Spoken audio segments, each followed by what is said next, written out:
Olá, bem-vindos a mais um Pode Isso, Pede? Papo de Especialista Leve como a Infância, o seu podcast quinzenal para falar sobre dúvidas da infância, da maternidade, tudo aquilo que você sempre quis saber e descomplicando. Meu nome é Ana, eu sou pediatra, sou mãe de 3. Meu nome é Malu, eu sou pediatra, mãe de 2, e hoje nós vamos falar sobre um tema central quando o assunto é medicina preventiva, vacinação. Esse é um tema importante tanto para a proteção individual quanto segurança coletiva. Nos últimos anos, a vacinação foi capaz de diminuir drasticamente a ocorrência de diversas doenças graves, algumas das vacinas até erradicar diversas doenças, mas nos últimos anos esse assunto voltou a ser tema de discussão aqui no Brasil, com foco em cobertura vacinal em queda, disseminação de notícias falsas a respeito das vacinas. Então, neste encontro, a gente vai abordar como está a cobertura vacinal, desfazer mitos falsos a respeito das vacinas e analisar dados recentes sobre cobertura vacinal para traçar estratégias que sejam eficazes para a gente manter as doenças preveníveis pela vacina sob controle. Um assunto essencial que acho que não é só fruto aqui do Brasil, é um problema mundial. E para esse tema a gente chamou a super querida especialista, assim, referência brasileira, doutora Melissa Palmieri. Mel, muito obrigada pela oportunidade de aprender com você e ter você aqui com a gente. Muito obrigada, Ana e Malu, por falar de um assunto que é de relevância social e que faz parte das famílias, que deveriam estar no dia a dia também discutindo esse tema, porque ele fala de mais um cuidado, né? Quando a gente fala em família, nós temos que pensar em vários aspectos desse cuidado e a vacina se insere nesse contexto. Com certeza. Pessoal, a Melissa é médica pediatra, sanitarista, tem 24 anos de experiência em saúde pública, com uma atuação voltada à prevenção de doenças e imunizações. Atualmente ela é assessora técnica da Secretaria Municipal de Saúde aqui de São Paulo, vice-presidente da Sociedade Brasileira de Imunizações, da Regional São Paulo, além de uma atuação institucional também, tem forte presença em educação em saúde, presente nas redes, presente inclusive em treinamentos médicos para falar sobre esse tema que é essencial, contribuindo para ampliar o acesso da população a informações confiáveis sobre a vacinação. Bom, Mel, posso te chamar de Mel? Sim. Mel, ó, um dado aqui para a gente começar a nossa conversa, né? Dados preliminares de 2025 do Programa Nacional de Imunizações, o nosso PNI, mostram que apenas 2 vacinas atingiram a meta de cobertura de 95%. A BCG, que é uma vacina dada nas maternidades, com 96,8%, e a hepatite B também ao nascimento, com 95%. Como interpretar esse cenário de cobertura abaixo do ideal das vacinas? É um alerta. Eu acho que quando a gente trabalha na área de controle de surtos e doenças, a gente mede através desses indicadores populacionais as coberturas de vacinação nas populações elegíveis, e aqui são os dados relacionados à cobertura infantil, e isso nos traz alertas. Quando você tem uma cobertura que ao nascimento nós estamos garantindo, a maior parte das outras iniciam a partir de 2 meses. E aí você tem doenças como poliomielite, você tem doenças como difteria, tétano, doença que a gente fala pneumocócica, que é uma bactéria que o nome lembra a doença pneumonia, mas pode ocasionar meningite, que as pessoas desconhecem. E nesse contexto, e doenças outras graves, né? Nós vamos falar bastante de várias delas, poliomielite, sarampo, cachumba, rubéola. Quando você não atinge o limiar mínimo de 90%, 95%, a depender dessas outras dessas outras vacinas que deveriam estar em dia às nossas crianças, eu estou deixando bolsões de suscetíveis. E uma livre circulação, eu digo que é um salvo-conduto para os agentes infecciosos ocasionarem o que eles usualmente ocasionam dentre as suas doenças, risco de sequelas por muitas das vezes, e infelizmente o pior, que nós falamos em pediatria, que é vocês têm experiência de terem trabalhado há anos em unidade de terapia intensiva, de histórias trágicas por doenças que nós falamos imunopreveníveis e terem que noticiar o óbito, a morte de uma criança, porque ou a vacina não realizou nenhuma dose, ou estava com o esquema incompleto, e a gente sempre fala contra arrependimento, não há vacina, né? Então, quando acontece uma tragédia dessa, então são alertas que nós temos e que aí, na parte de gestão, a gente tem que tomar atitudes para reverter isso daí. Eu queria falar especificamente do caso de sarampo, né, que a gente teve o diagnóstico aqui em São Paulo de paciente proveniente da Bolívia, e eu queria que você comentasse se você acha que esse caso está associado à queda na cobertura vacinal e como também isso afeta a saúde da população, a gente ter tido um caso positivo. Primeiro ponto que eu queria chamar a atenção de toda a nossa audiência é o sarampo é um dos que estão com salvo-conduto forte no mundo. Ele tem circulado hemisfério norte em países como muito bem aconteceu, uma criança que adquiriu, e a gente tem como saber na vigilância pela história da doença, ela adquiriu o sarampo na Bolívia, mas o sarampo está circulando também em países, né? A gente fala Venezuela, nós temos o México, e se essa criança, esse adulto pisa aqui no Brasil, sintomático, às vezes antes de ficar o corpo pintado de vermelho, que aí dá indício que pode ser sarampo, ele já está em alta transmissibilidade, se essa pessoa acaba circulando em metrô, enfim, em qualquer lugar, um vírus extremamente transmissível.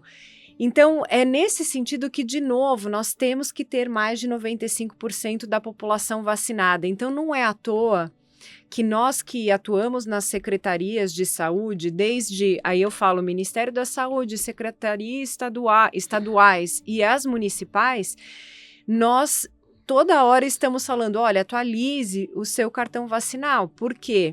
Porque você não sabe o momento que você tem um risco de interagir com alguém que pode estar infectado ou alguns portando uma bactéria, por exemplo. A gente está dando exemplo de um vírus, que é o sarampo. Mas o sarampo, o Brasil, ele conseguiu recertificou a eliminação, mas a gente vive na corda bamba, por causa de todo o contexto do cenário que a gente chama epidemiológico, dessa circulação no mundo. Toda hora é um contínuo essa análise de cobertura. Não é que a gente passou de ano o ano passado, esse ano eu vou relaxar. Nós temos que passar de ano nas provas todos os anos, com altas coberturas vacinais. Interessante isso. Desculpa, falar. Isso que você comentou, basta uma vez, né? Então, quando a gente fala de doença de alta transmissibilidade, basta um caso para a gente poder ter a doença se espalhando, né? E eu acho que também as pessoas... eu acho que isso é muito do contexto nosso, de ser reclamão, de falar, mas o governo, o SUS, tal. Quando a gente não faz o nosso papel cidadão de estar em dia com a vacinação, nós estamos adicionando um custo real para a saúde. Porque a população não tem ideia do custo que é uma ação de bloqueio vacinal. É eu ter que tirar profissionais que deveriam estar na sala de vacinação, fazendo a rotina, tudo. Não que eu deixe a sala de vacina sem ninguém, mas é reestruturar toda uma operação para eu ter que sair correndo e fazer uma operação de bloqueio em ruas.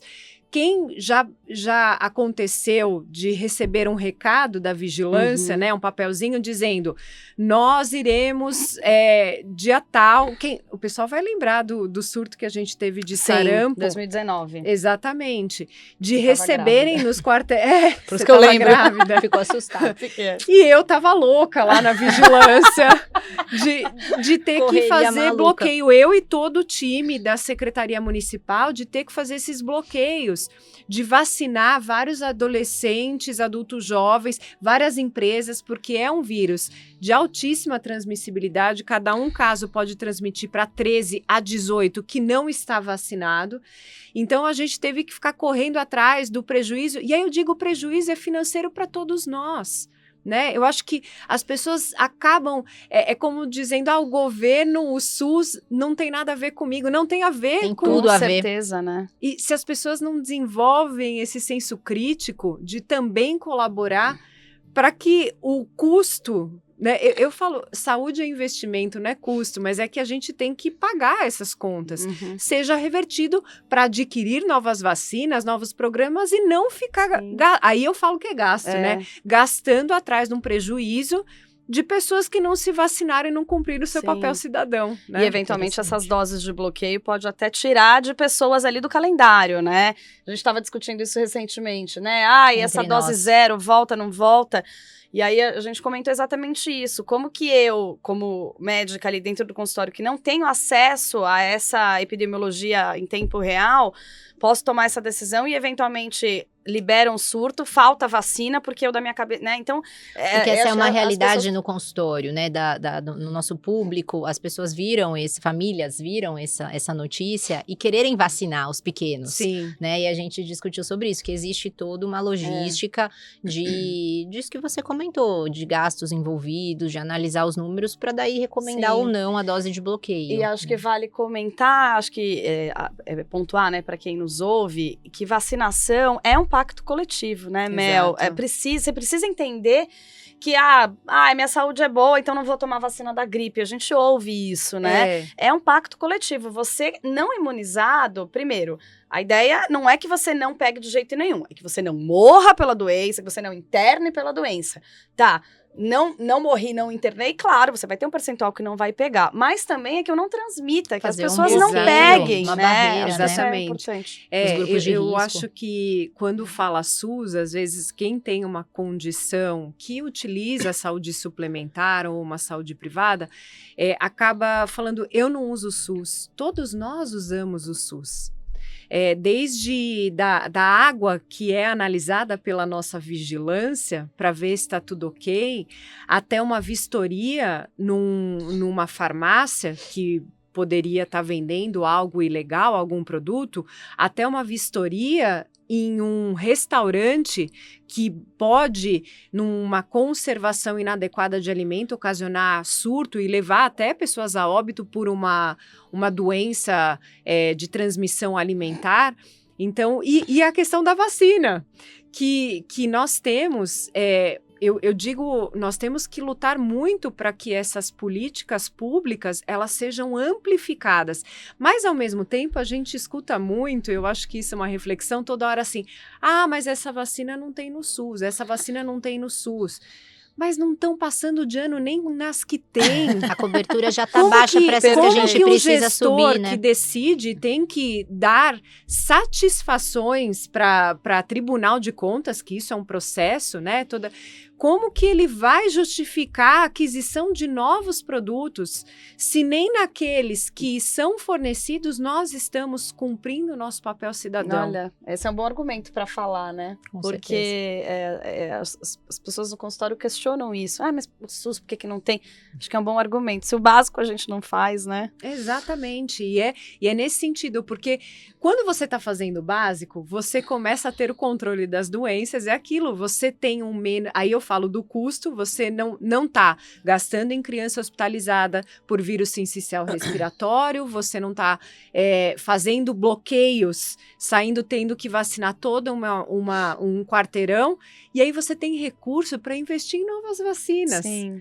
Então, as pessoas têm que entender a sua responsabilidade, lógico, individual para com a sua saúde, que é o número 1, a gente só consegue fazer alguma coisa se a nossa saúde estiver ok. Então, primeiro, eu acho que se a pessoa não vê nem importância na própria saúde, fica difícil ela pensar na do coletivo. Mas em segundo, a do coletivo, né? Eu acho que isso é essencial. Sim, e aí acho que explorando um pouco essa questão da hesitação vacinal, ainda circula muita desinformação, né, as notícias falsas, e acho que dentre delas, pelo menos pra gente que é pediatra, no top 10 dos que nos dá muito trabalho, é a tal relação de vacina com autismo, né? Por que você acha que ainda circula, aonde está essa lenha dessa fogueira, né, dessas notícias falsas, dessas informações sem fundamento nenhum?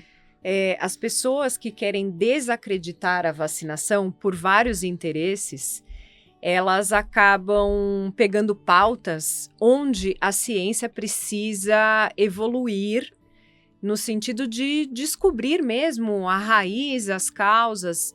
Então, essa questão do autismo com vacinas teve uma história no passado de eu digo uma pessoa, porque ele era médico e perdeu a sua licença médica, quando descobriu-se que ele criou essa falácia, essa mentira, relacionada às vacinas de sarampo, cachumba, rubéola, porque ele tinha um acordo com área jurídica para poder receber financeiramente, enfim, em benefício próprio, ao disseminar esse tipo de desinformação e criar uma publicação científica inverídica e que, naquela época, na Inglaterra, drasticamente caiu a vacinação por sarampo, cachumba e rubéola, quando ele divulga esse paper, que a gente fala, essa publicação falsa. E aí, desde então, e foi retratado essa publicação. Mas é impressionante como não consegue, né? E as pessoas que continuam, eu digo continuam com o mesmo nível de atuação dessa pessoa que perdeu a licença médica, que tem interesses de trazer um medo, de tentar vender um protocolo único de limpeza para o corpo, porque hoje está uma moda assustador isso criar daí. Uma demanda para vender a solução. De desintoxicar das vacinas, né? E aí acaba utilizando essa questão e aí sempre é isso, mexer muito com a questão de medo, porque nós que somos pediatras, a gente sabe que nasce um pai e uma mãe, nasce um medo. Um medo e uma culpa. Exato. Então, a tomada de decisão poxa, estão falando isso, eu não sei se isso é verdade ou não. Mas e se, né? Mas e se eu prefiro não fazer? Então, existe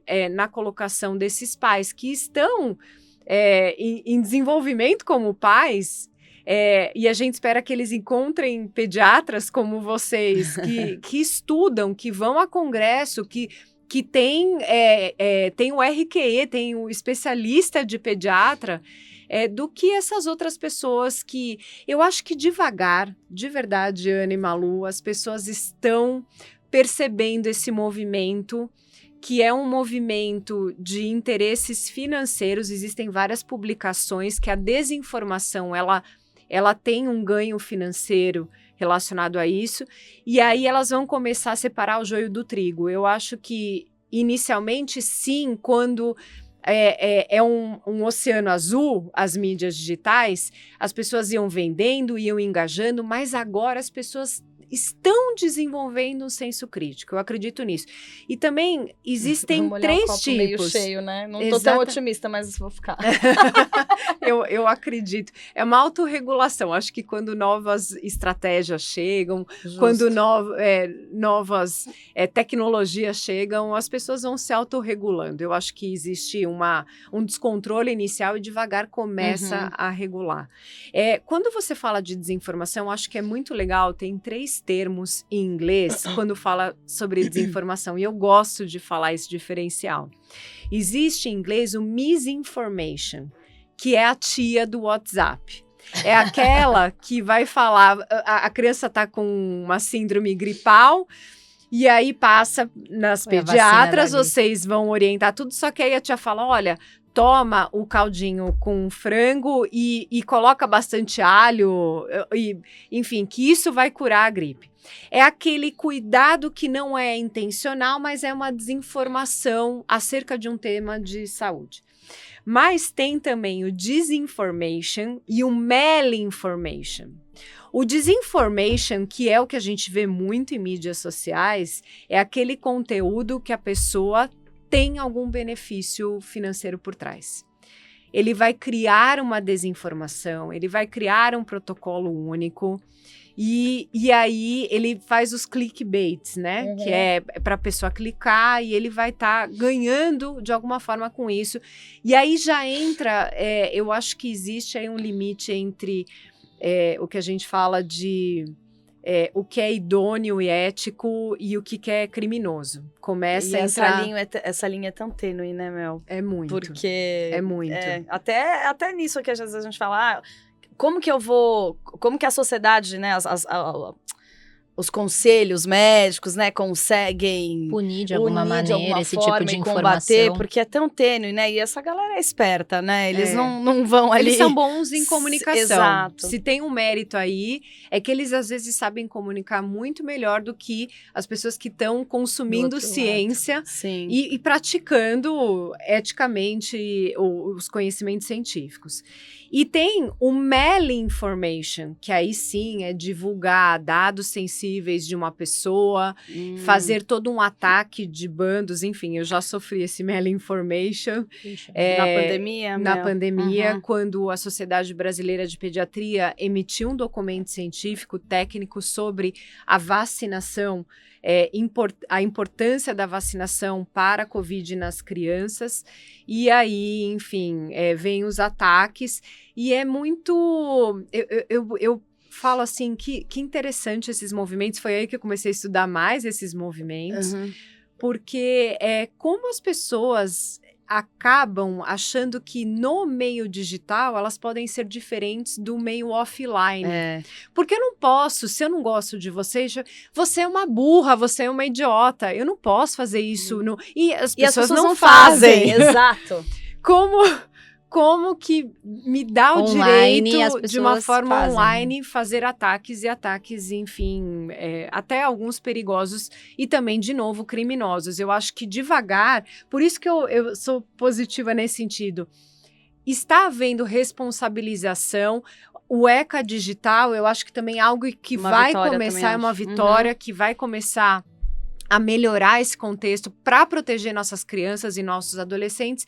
Então, eu acho que tudo é um desenvolvimento dentro da sociedade. A gente sempre está aprendendo. Que bom ouvir isso de você, Mel, que é uma pessoa que está muito mais em foco, né, nesse tema. E que bom que você sentiu melhora desses ataques e isso tudo, né? E falando até um pouco ainda da vacina do Covid, eu acho que a gente ainda carrega muito, né, disso, porque as coberturas para a Covid, da vacina contra a Covid, na faixa etária pediátrica, em alguns locais, fica abaixo de 5%, segundo dados do Ministério da Saúde.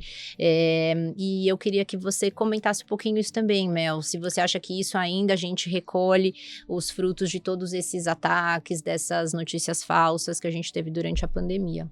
Sim, politizaram a questão de vacinação. Vacina não tem partido político, definitivamente. Eu acho que eu trabalho desde 2003 com saúde pública, já há um tempinho, né? Tô um pouquinho experiente, me sinto um pouco experiente.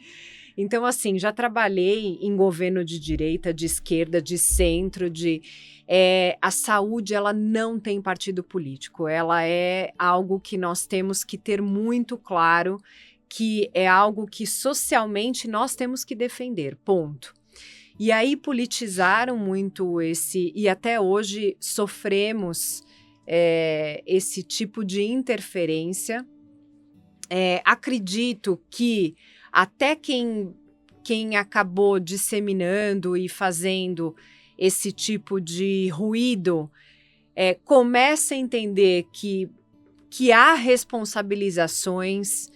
Ainda que, eu digo assim, desde o médico que contraindica, desde uma pessoa que é um líder institucional governamental, há alguma resposta em algum momento que essas pessoas têm que responder, seja para a sociedade, seja da parte jurídica, seja...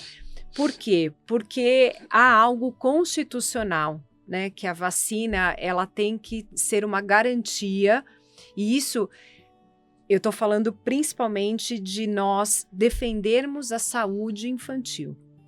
Então, nós temos aqui que se um pai, uma mãe, ou se até um médico, ele não prescreve e ele não dá esse direito para a criança, o Estado ele tem que agir. Mas eu acho que esse caminho, ele tem uma distância, porque, de novo, nós não estamos aqui, eu acho que o objetivo da gente não é obrigar ninguém a fazer nada, é sensibilizar. E esse é a linha tênue da comunicação, nós não estamos comunicando direito. nós estamos tendo dificuldade de falar que, por exemplo, eu até peguei os dados aqui, que nós tivemos abaixo de 5 anos no nosso país, em 2025, 2.700 crianças abaixo de 5 anos foram internadas por Covid. Eu ia falar esse dado, boa. E a gente ouve muito, né? Mas Covid é uma gripezinha. Claro, né? Muitas pessoas não vão ficar graves, mas é um número expressivo, né? É uma criança que pode evoluir com complicações ali na hospitalização, e que também depois, a gente sabe, existe síndrome da Covid longa. Vocês devem atender algumas crianças que têm algumas manifestações tardias pós-infecção da Covid, que realmente a família vai esquecer que ela teve infecção, ela se recuperou, mas é uma sequela da doença. Sim. Então, que pode afetar o que a gente fala, a cognição, que é o intelectual, a criança pode ficar com dor de cabeça, ela pode ter várias manifestações que, se ela tivesse feito a vacinação, teria prevenido. E, mais uma vez, a gente não comunica direito que a vacina ela não vai impedir a infecção.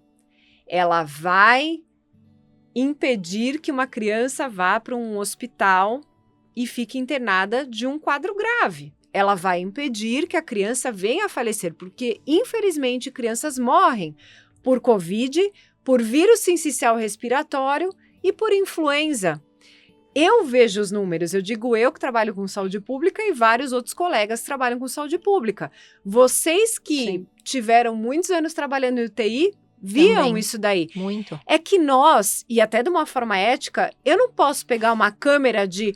Olha, estou aqui na UTI, estamos com um caso com VSR que está no 5º dia de ventilação mecânica. Olha que interessante, né? Que é o que o pessoal do outro lado faz, né? Que é assustando com eventos adversos de vacina. Que loucura! Que loucura é essa de colocar medo em eventos que, ok, podem acontecer, mas são raros. A escolha aqui, a balança, ela não é adequada nessa escolha. Eu sempre falo assim, viver é um risco. Escolha o risco que você quer ter ao viver. Eu vim aqui hoje no podcast e eu peguei um carro. A gente sabe que sobre acidente de carro é muito mais frequente do que, por exemplo, um acidente de avião. E o medo que as pessoas têm de acidente de avião é muito maior.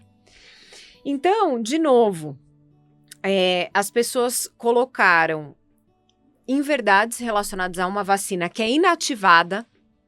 Quando a gente fala inativada, ela não tem nenhum componente viral que pode ocasionar a doença. Inventaram que, por ser uma tecnologia nova de RNA mensageiro, a função do RNA mensageiro é levar a informação das proteínas do vírus, a célula pega ali a informação, aí ela desintegra ali dentro, e aí eu só tenho quem são as proteínas do vírus para que, se ele vier, eu tenho como responder com anticorpo mais rápido. Isso acho que é um negócio muito complicado, porque a gente vive uma era, né? Acho que a informação dissemina rápido, as pessoas têm acesso a pinceladas, e é muito complicado porque você não consegue discutir. As pessoas vêm com esse argumento, mas é uma vacina de RNA mensageiro. Aí se você perguntar, mas então o que o RNA mensageiro faz? Ninguém sabe. Nem a gente que é médico, né? A gente vê que muitos colegas... algo técnico muito específico. E essa discussão, parece que a sensação que dá é que iguala, que tá todo mundo falando do mesmo nível de conhecimento, né? Por exemplo, a gente tá aqui conversando com você, eu tenho plena consciência que eu não sei os dados epidemiológicos. Então, é sobre como a gente informa, né? Quem estuda um assunto, exato, né? Muito, é o que você fala, né? E eu sempre falo assim, quando o teu celular tá quebrado, você vai levar no técnico. Quando o carro quebrou, você leva no mecânico. Por que agora eu tenho que acreditar na tia do Zap? Na tia do Zap que diz que sabe sobre vacina. Ou pior, Que aí, às vezes ela fala assim, não, porque aquele médico me falou. E os aí pseudo-especialistas, né? Exatamente. Que eles vêm com algum currículo, e com a internet a gente sabe que isso acontece para inúmeros assuntos, Sim. não só na questão das vacinas, e aí é o pseudo-especialista, que muitas vezes não é um grande estudioso naquela área, na maioria das vezes, como você falou, tá motivado pelos interesses errados, né, Mel? E já planta essa sementinha da desconfiança. Eu falo que a gente tem que ter a humildade de, quando saiu do teu nível de competência, procurar o especialista. Então, se eu tenho um problema de cefaleia, enxaqueca, enfim, eu vou procurar um neurologista clínico, né? Se eu tenho um problema de uma dor, que a gente fala lancinante, aguda, com febre alta, tudo, eu vou rapidamente num pronto-socorro, provavelmente o cirurgião, se for uma apendicite, vai ter que me operar. Por que nós, hoje, também damos um salvo-conduto para pessoas que não são especialistas? E eu não digo só para vacina. Hoje a gente vê um mercado aí de pessoas que fingem que são especialistas de tudo. Desde do cabelo branco, que ele vai tirar, vai voltar o vigor do cabelo, até a questão hormonal, até a questão da dieta, até a questão de vacinas. Então, assim, tem alguma coisa errada aí. Não dá, eu não sei tudo, e quando eu preciso de qualquer coisa, porque dentro da secretaria a gente lida com vários assuntos. Eu usualmente peço e contato pessoas da academia, eu falo, olha, a gente está com esse tema aqui, vamos discutir com os especialistas para ver qual que é a melhor conduta? Mas acho que dentro disso que vocês falaram, da gente conseguir ver o copo meio cheio, eu já tenho visto alguns alertas das sociedades médicas de como identificar esses profissionais, né? Isso de quem são os profissionais. Esse movimento acho que é interessante, né? Não Tanto confiáveis, quanto... quais os sinais de alerta, né, para esse tipo de profissional. Então, acho que já é um começo nisso da gente conseguir identificar quem que tá mentindo. Vamos falar de coisa boa? Vamos falar de TechPix, brincadeira, pessoal. Quem é dessa época lembra. Não, vamos falar das novidades, né, no PNI. Acho que teve bastante mudança. Queria falar um pouquinho, Mel, sobre a vacina que foi incorporada agora do VRS, vírus sincicial respiratório, causador da bronquiolite, principal doença abaixo dos 2 anos em termos de internação hospitalar e óbito. Então, acho que explica um pouco para o pessoal, né? Acho que tem 2 grupos de vacina, gestante e para o lactente. O que você espera? Quais são essas vacinas? E o que você espera de mudança no cenário destas doenças específicas? São estratégias que nós falamos que elas se complementam, né?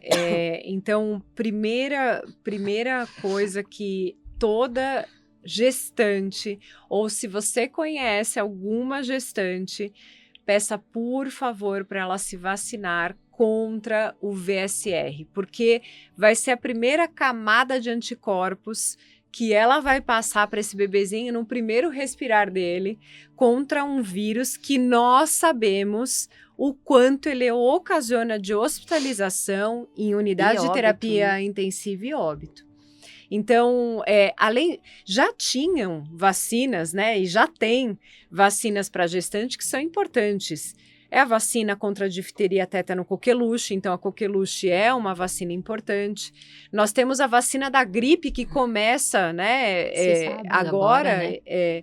Então, que essas gestantes também procurem. E tem essa novidade, que é do VSR.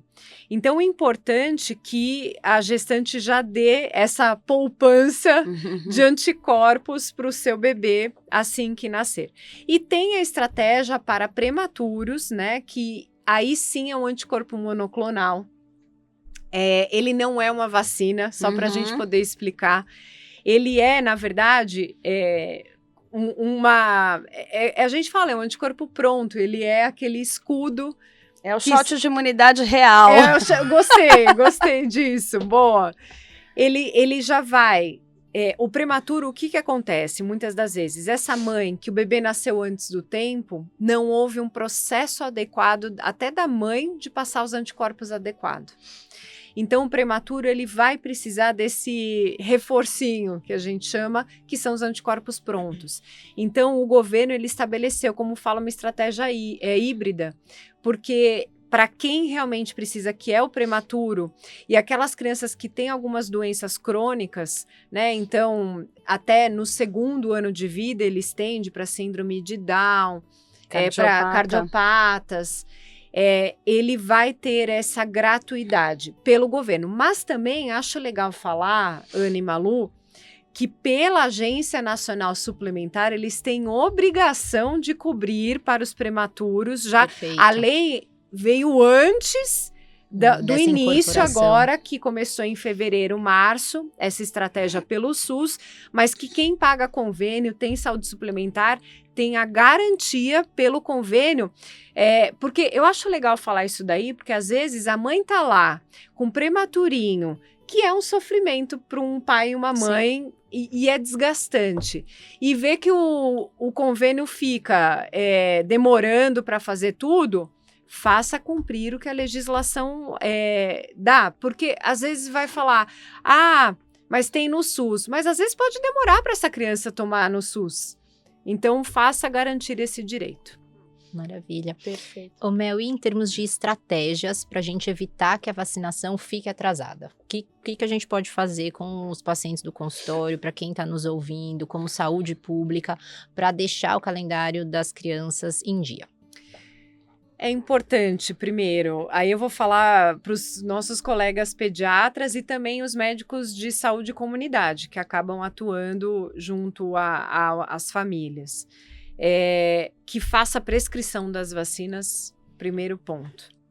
Saia com a prescrição e não só no blá, blá, blá. Porque muda tudo, né, Mel? Muda tudo. Acho que teve uma aula no Congresso Americano 2 anos atrás, algum trabalho que mostrou isso, né? A diferença, às vezes, do cara que ou não fala, e a informação tá lá, ou meio fala ao Léo, e quando a gente escreve, né, e põe no papel, acho que o respaldo, o peso aumenta disso. a confiança, acredito, das famílias porque em seguir, são né? tantas informações que a família sai daquela consulta, que se não tiver no papel os próximos passos de vacinas, é essencial que ele tenha esse recordatório. Perfeito. Outro ponto efetivamente pai e mãe que vá num serviço de imunização privado ou na unidade básica de saúde, enfim, escolha aonde você quer fazer a vacinação. E lá os profissionais estão muito habilitados de olhar esse calendário e verificar a prescrição do médico, eventualmente atrasou, enfim, de passar no colega médico, mas esses profissionais, a maior parte da área da enfermagem, mas tem hoje os farmacêuticos, têm se atualizado também nesse assunto, então eles podem também apoiar essas famílias nesse sentido. Outra coisa é fazer os recordatórios mesmo. E aí também estratégias em consultório para colegas de, sabe, poder fazer um alerta ali para a família. No município de São Paulo, isso é bem legal, a gente tem sim o SMS, que 5 dias antes da vacinação, essas famílias recebem, aquelas que fazem no serviço público. E se ela atrasou, ela vai receber depois. Muitas mães comentam, já tô sabendo porque eu recebi o alerta, tá na hora de fazer, sei que eu tô atrasada. O serviço privado, quem faz sempre no mesmo lugar, também eles recebe, geralmente né? fazem isso. Ou banners, né? As redes sociais são interessantes também. Hoje eu publiquei um vídeo sobre a vacina. Depois você olha da vacina da gripe, depois você olha, né? Eu vou te mandar. Muito obrigada. Vou te marcar. E 2 pacientes me mandaram mensagem: doutora, acabei de ver o seu post de vacina da gripe, que bom, já vou me programar. Eu mando o WhatsApp para todos os pacientes, para cada um, e ainda assim, às vezes acontece da família chegar na consulta e falar, esqueci, né? Então acho que é essa repetição, é por repetição mesmo, vem um lugar, vem outro. Essa história, uma vez eu tava pegando os aviões da vida e eu tava revisando uma aula que eu ia dar sobre meningites. E eram slides com números muito impactantes. E eu tava lá, concentrada, e aí eu já vejo uma mulher olhando, né, minha tela do computador. Aprendendo com você. Não tinha sempre como ela tem não um fofoqueiro ali de plantão. E aí, ela assim, desculpa eu perguntar, você é médica? Eu falei assim, sim, sou médica. Ela falou assim, eu tô vendo esses seus slides, eu tô começando a ficar angustiada. Quer olhar minha carteirinha? Ela falou, eu falei assim, por quê? Conta mais, por quê? Ela falou assim, não, porque assim, eu tô vendo você falando dos percentuais de meningite, meningocócica e tal, e a minha pediatra, ela prescreveu para os meus filhos, mas eu tô atrasada com a vacina. Aí eu falei assim, eu falei, aonde você mora? Porque era um voo que eu tava indo pro Rio e tal. Ela falou assim, eu moro em São Paulo. Eu falei, eu conheço muito pediatra em São Paulo. Eu falei, quem que é o pediatra? Aí ela deu o nome da pediatra. Eu falei assim, olha só, nada é por acaso. Eu falei, eu conheço a sua pediatra, eu tenho certeza que ela recomendou e prescreveu, porque eu conheço ela. Eu falei, eu sentei aqui do seu lado por algum motivo. Falei, quando você voltar para São Paulo, você faz a vacina. Olha só, que legal. Então, assim, é muito interessante. E é isso, às vezes a gente fica embebido de tantas coisas do dia a dia e esquece de fazer algo essencial, que é investir na nossa saúde. Sim. Né? E você vê a mãe, na hora que ela começou a ver aqueles números, eu tenho certeza quando ela voltou para São Paulo que ela foi fazer. Deu até uma crise de ansiedade, né? A hora que ela viu os dados de meningite. E é isso que eu tô... Por que eu contei essa história, né? Vocês dando, né, essa mensagem, tudo, você também tá corresponsabilizando. Eu acho que isso é muito importante, fazer a corresponsabilização. Lógico, nós, enquanto médicos, temos sim de deixar no prontuário que foi recomendado, tudo, mas também existe uma corresponsabilidade do pai com aquela criança, Sim. né? E também com os adolescentes, que eu falo que, olha, a pessoa que descobrir como deixar o esquema vacinal do adolescente em dia vai ganhar o prêmio Nobel da Medicina, porque adolescente é difícil. A gente né? não chegou lá, tô até com medo. As meninas ali podem nos contar, nossa super assessoras, olha a cara.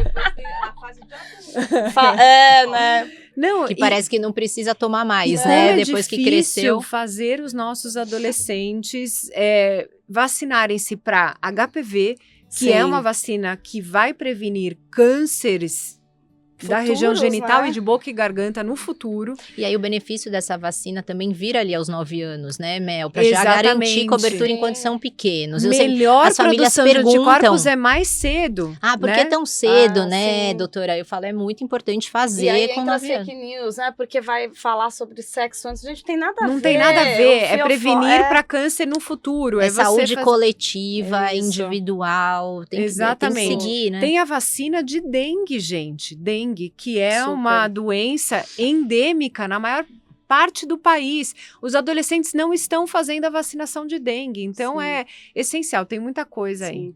E, Mel, bom, para concluir o nosso tempo, infelizmente se esgotou. Passa rápido. Passa muito rápido, uma conversa muito boa.